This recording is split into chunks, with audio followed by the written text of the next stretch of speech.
Bayangkan ada sebuah tim sepak bola di mana isinya adalah pemain-pemain terhebat di dunia. Tetapi mereka masih menggunakan jersey negaranya masing-masing. Mereka masih punya ego masing-masing. Mereka ingin membuat gol untuk negaranya. Pertanyaan saya, apakah tim sepak bola itu walaupun diisi dengan orang-orang yang sangat hebat bisa menjadi tim sepak bola terhebat dunia? Saya yakin jawabannya tidak. Karena sebuah tim sepak bola yang hebat itu tidak hanya mengandalkan pemain-pemain yang hebat, tetapi komunikasi, persepsi yang kuat, dan juga satu sudut pandang. Saya masih ingat waktu nonton final Piala Dunia 2026 kemarin. Ternyata sebuah tim yang tidak diunggulkan, pemainnya masih muda, bahkan ada yang usia 19 tahun bisa menjadi Piala Dunia, menjadi pemenang Piala Dunia, mengalahkan tim dengan pemain yang super hebat gitu ya, Lionel Messi. Dan dari negara yang memenangkan Piala Dunia di tahun sebelumnya, di Piala Dunia sebelumnya. Kurang hebat apa? Karena pada saat kita tonton, ternyata tim yang hebat yang memenangkan sebelumnya itu Argentina, yang kita lihat semuanya merasa harus memenangkan pertandingan ini. Mereka sangat ngotot untuk ngedefense, tetapi mereka tidak memikirkan untuk, oke, ada seorang yang harus kita umpan. Bagaimana supaya umpan ini nyampe sama dia? Apakah dia udah siap? Berbeda dengan tim Spanyol. Ada yang disebut dengan tiki taka, di mana setiap anggota tim seperti udah punya bayangan. Oke, pada saat saya menendang ke arah sana, pasti udah ada yang terima. Pada saat saya memberikan umpan lambung, pasti ada yang heading di sana. Nggak perlu diomongin, mereka sudah tahu. Dan mereka yang mendapatkan umpan, paham, oke, saya harus berlari secepatnya karena ada yang akan memberikan umpan kepada saya. Mereka sudah satu persepsi, sudah satu tujuan. Sungguh luar biasa kan? Kalau tim Spanyol ini ada di perusahaannya teman-teman. Yang jadi masalah adalah teman-teman saya tahu, teman-teman pasti nge-hire gitu ya, anggota tim yang hebat-hebat. Tapi apakah mereka memiliki satu visi dan misi yang sama? Apakah pada saat mereka bekerja, mereka ingin menunjukkan ego timnya? Atau menunjukkan ego pribadi? Menunjukkan bahwa saya hebat dan saya berhak untuk mendapatkan promosi. Atau mereka hanya memikirkan bagaimana untuk mendapatkan gaji di bulan berikutnya. Nah, ini bisa sangat berbeda dengan perusahaan yang mereka sudah satu paham. Mereka tahu bahwa mereka punya bos yang hebat. Mereka tahu bahwa mereka punya tim yang kuat. Mereka paham bahwa mereka berada di sebuah perusahaan yang pasti mensejahterakan mereka. Ini akan bisa sangat berbeda sekali tim yang egois dan tim yang sangat loyal kepada perusahaan. Hal ini bisa terjadi karena satu hal, yaitu perbedaan persepsi, perbedaan sudut pandang, perbedaan pengambilan kesimpulan. Pada saat kita dalam perusahaan, tentu yang namanya ego itu ada, namanya kita manusia gitu ya. Tetapi yang jadi masalah adalah sering terjadi kesalahpahaman. Nah, disinilah letak yang namanya ladder of inference. Di mana ladder of inference ini akan membantu teman-teman untuk mencegah kesalahpahaman. Dan teman-teman bisa menekan ego tadi, gitu ya. Karena yang harus teman-teman pikirkan adalah bagaimana membuat perusahaan ini maju. Di materi-materi berikutnya, teman-teman akan belajar bagaimana supaya teman-teman sebagai leader bisa memimpin tim ini menjadi tim yang hebat, menjadi tim yang solid. Nah, oleh karena itu, kita akan mulai dari bagaimana sih menyamakan satu persepsi. Bagaimana sih kita mencegah perbedaan sudut pandang gitu ya, mencegah yang namanya konflik, miskomunikasi. Ada yang namanya ladder of inference. Ladder of inference itu dalam bahasa Indonesia tangga pengambilan kesimpulan gitu ya. Jadi teman-teman ada 7 tahap yang harus teman-teman lalui pada saat ingin mengambil kesimpulan. Yang pertama, pada saat teman-teman berpikir untuk mengambil kesimpulan, teman-teman harus melalui 7 tahap. Yang pertama adalah pengambilan realita, fakta yang teman-teman lihat. Yang kedua adalah selected reality, alias realita mana yang teman-teman ambil. Selected reality.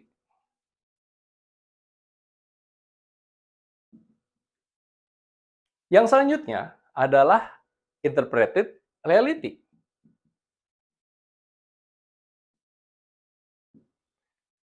Yang keempat adalah assumption atau asumsi.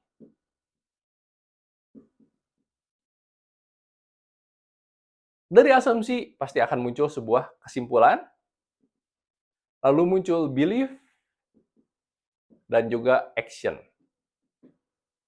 Nah,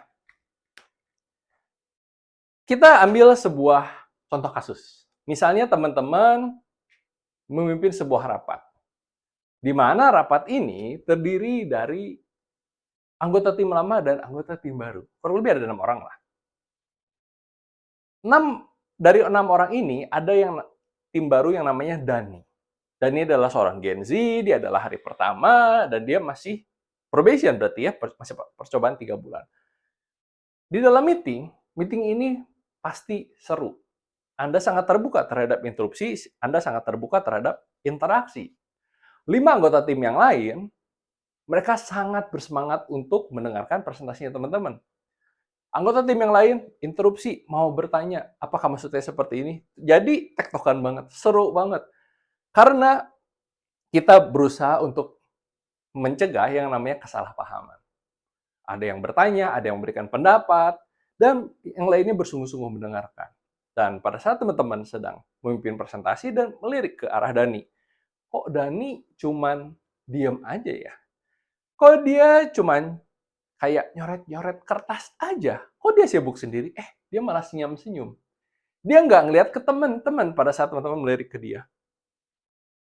Teman-teman melanjutkan presentasi lagi sampai beres. Dan setelah presentasi, teman-teman memutuskan, Dani ini anaknya nggak cocok di perusahaan ini karena dia bisa dibilang tidak proaktif. Menurut teman-teman, yang namanya anak baru harus proaktif dong. Kalau dia memang pengen bekerja di sini, dia harus banyak bertanya. Dia harus mencoba untuk mengerti. Menurut teman-teman ya, kembali lagi ya. Anak baru kok malah sibuk sendiri, kok nggak ngedengerin saya, bahkan dia nggak ngelihat ke saya. Wah, masa probationnya 3 bulan, setelah itu saya tidak akan lanjutkan kontrak. Kita akan cari yang lain. Anda menyimpulkan seperti itu. Sebentar. Apakah kesimpulan itu salah atau benar? Action untuk tidak memperpanjang kontraknya Dani? Oke. Realita. Kita bahas dari realita. Pada saat teman-teman presentasi, realitanya adalah memang Dani sedang menulis. Dia sedang tersenyum. Dan dia tidak melihat ke Anda. Itu adalah realita yang Anda dapatkan. Tapi ada yang disebut dengan selected reality. Selected reality ini adalah kesalahpahaman kita karena kita hanya mengambil realita yang kita inginkan saja. Kita tidak mengambil realita yang secara keseluruhan. Karena kita hanya melihat potongan yang kita bisa tangkap saja. Padahal seharusnya kita nggak hanya melihat 1 detik, 2 detik. Kita harus melihat dia beberapa kali. Ada nggak sih kita mau mencari fakta yang lain? Apa sih yang dia tulis? Ada nggak sih kita bertanya kepada teman yang ada di sebelahnya? Dia sedang nulis apa sih? Ada nggak sih kita nanya kepada teman yang di sebelahnya lagi gitu ya? Dia memperhatikan saya nggak sih? Kita hanya fokus untuk melihat potongan yang kita lihat saja, beberapa detik saja. Di sini sudah terjadi kesalahpahaman. Karena kita hanya mengambil selected reality yang kita inginkan saja. Oke, kita melihat bahwa Dani hanya beberapa detik nggak melihat ke saya, dan itu adalah kesimpulan bahwa Secara interpretasi kita, orang yang seperti itu adalah orang yang tidak mau mendengarkan. Dia tidak sungguh-sungguh ingin bekerja sama kita. Dan interpretasi kita itu mempengaruhi ke asumsi kita. Asumsi kita bahwa kalau dia tidak mendengarkan, berarti dia tidak serius dengan perusahaan ini. Oke? Dari interpretasi yang kita lihat bahwa dia tidak melihat, dia tidak mendengarkan, dia tidak mendengarkan presentasi kita, dia sibuk sendiri, muncul asumsi. Berarti dia sebenarnya tidak serius dengan perusahaan ini. Itu asumsi kita. Bahwa dia adalah orang yang tidak punya tata krama. Dia adalah orang yang tidak bisa menghargai atasannya. Waduh, muncul asumsi. Kesimpulannya, ini orang emang nggak cocok dengan budaya kita. Dia tidak komunikatif. Kesimpulannya, dia orangnya nggak bagus di perusahaan ini. Kesimpulannya, dia sebenarnya nggak tertarik dengan perusahaan ini. Belief. Muncul tuh yang disebut dengan assumption bias. Di mana kita sudah memiliki asumsi yang sebelumnya gitu ya, bahwa tambah-tambah dia kan Gen Z. Nah, kita sudah punya kesimpulan sebelumnya bahwa Gen Z itu pasti orangnya tidak tahu tata krama, dia tidak menghargai budaya, dia tidak menghargai atasan, dia tidak mau sungguh-sungguh untuk mendengarkan. Dia sibuk sendiri. Yang namanya Gen Z kurang komunikatif. Kita sudah punya pemikiran seperti itu. Muncul kejadian dan ini seperti itu. Fakta dong jadinya menurut kita. Dan akhirnya kita memutuskan untuk memecat. Terjadi kesalahpahaman yang sangat banyak gitu ya, dan itu didukung oleh pemikiran kita sendiri. Padahal tadi, secara realita kita tidak melihat keseluruhannya, betul? Kita hanya melihat realita yang kita lihat sekilas. Secara realita kita hanya melihat yang kita inginkan. Dan dari sana, realita yang kita inginkan itu kita mengambil interpretasi. Karena kita hanya mendapatkan realita yang terbatas, yang kita pilih lagi gitu ya. Dari interpretasi tersebut, kita membentuk asumsi. Asumsi tersebut membentuk yang namanya kesimpulan. Dan yang lebih parahnya lagi, kita mengambil belief yang kita punya bahwa kesimpulan tersebut benar. Dan akhirnya tindakan kita dianggap benar. Nah, oleh karena itu, kalau kita ingin lebih kritis, kita tidak melakukan itu. Kita harus mulai dari realita. Apakah Dani itu benar-benar pada saat nggak ngelihat ke kita, dia itu cuma coret-coret? Ternyata faktanya Dani pada saat ditanyakan kepada rekan kerjanya, dia mencatat setiap kata-katanya yang teman-teman katakan. Ternyata dia pun sampai merekam loh presentasi hari ini. Itu fakta gitu ya. Tapi kita tidak melihatnya ya kan. Ternyata dia tuh sebenarnya ngeliatin kok. Cuman pada saat nulis kan pasti ngeliat ke bawah dong. Dia tapi beberapa kali ngeliat kok. Dan dia juga ikut tertawa pada saat kita ngejokes gitu ya. Dan dia juga bertanya kok sebenarnya kepada rekan yang di sebelahnya.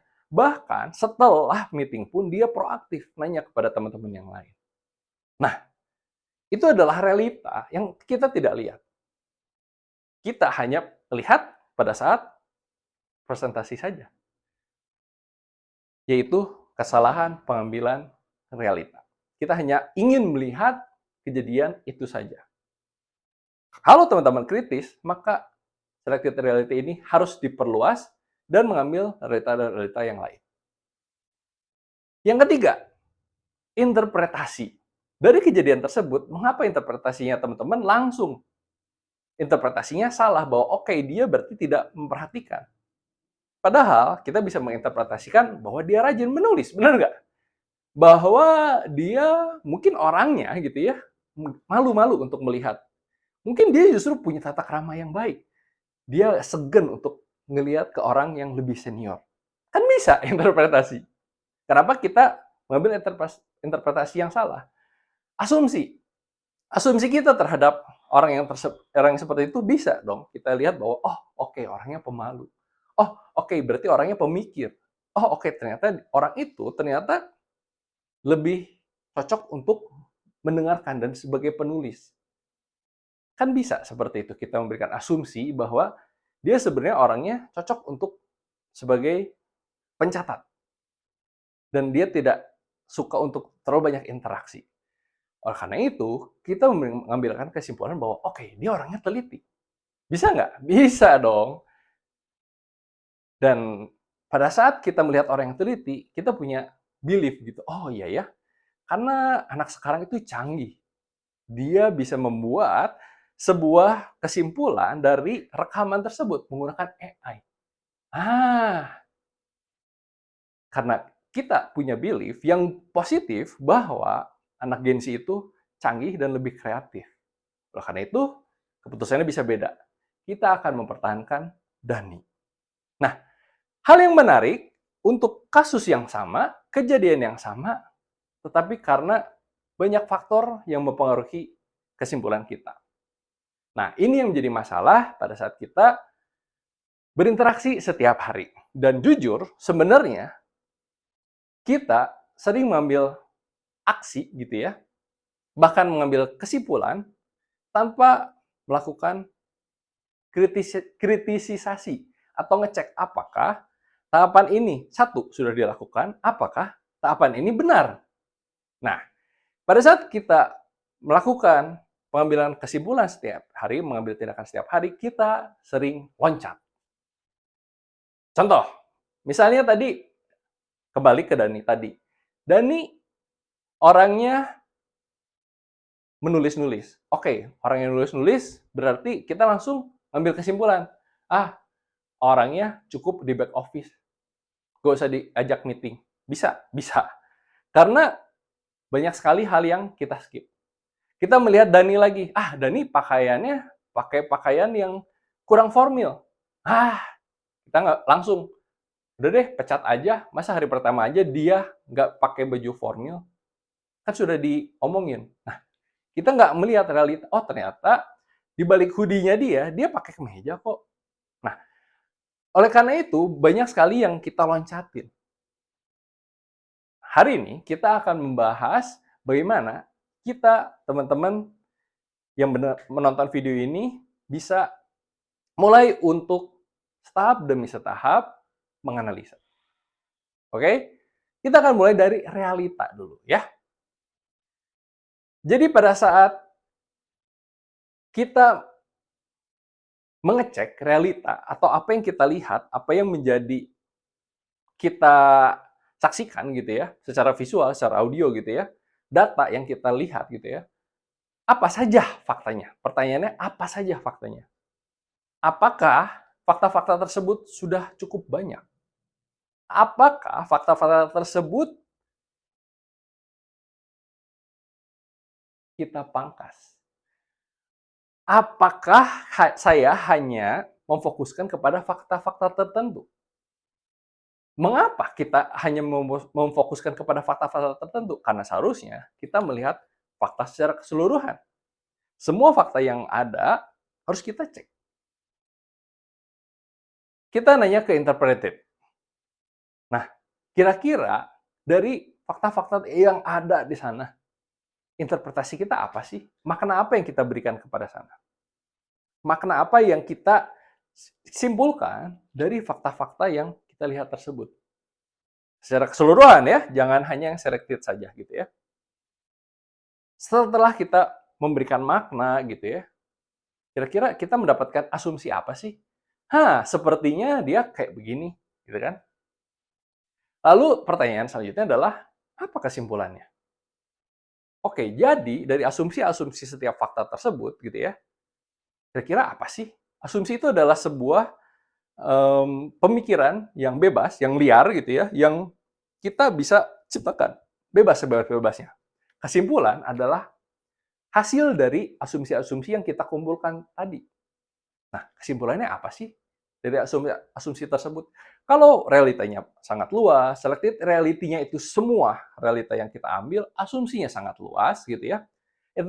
Interpretasinya juga luas, maka kita akan mendapatkan kesimpulan yang valid, kesimpulan yang memang sesuai dengan faktanya. Dan kira-kira apakah kita memiliki keyakinan yang kita sudah buat sendiri? Atau kita memiliki keyakinan yang kita buat dari kesimpulan? Hati-hati, jangan kita terjebak dengan belief yang kita sudah punya sebelumnya. Asumsi yang sudah kita buat sebelumnya. Karena itu disebut dengan assumption bias ya. Oleh karena itu, kita harus mengambil tindakan, action dari fakta yang kita lihat berdasarkan belief yang kuat, berdasarkan conclusion yang memang didasari oleh asumsi yang luas, interpretasi yang benar, dan juga realita yang apa adanya. Nah, dengan cara seperti ini, teman-teman akan terhindar dari kesalahpahaman. Dengan cara seperti ini, teman-teman bisa lebih wise dan berdasarkan data atau fakta. Terhindar dari yang namanya perbedaan pendapat, miskomunikasi, karena teman-teman menyaksikan secara keseluruhan. Pertanyaannya, Coach, kalau misalnya kayak begini, kita tiap hari ya ngabisin waktu dong. Ya kan? Ada pemikiran bahwa kalau gitu kita ngabisin waktu. Kita bakal lama mengambil keputusan. Nah, begini. Ini adalah cara supaya teman-teman lebih kritis. Pada saat teman-teman merasa ragu pada saat mengambil keputusan, teman-teman harus berpikir lagi, oke, kayaknya ada yang salah deh dengan pengambilan keputusan ini.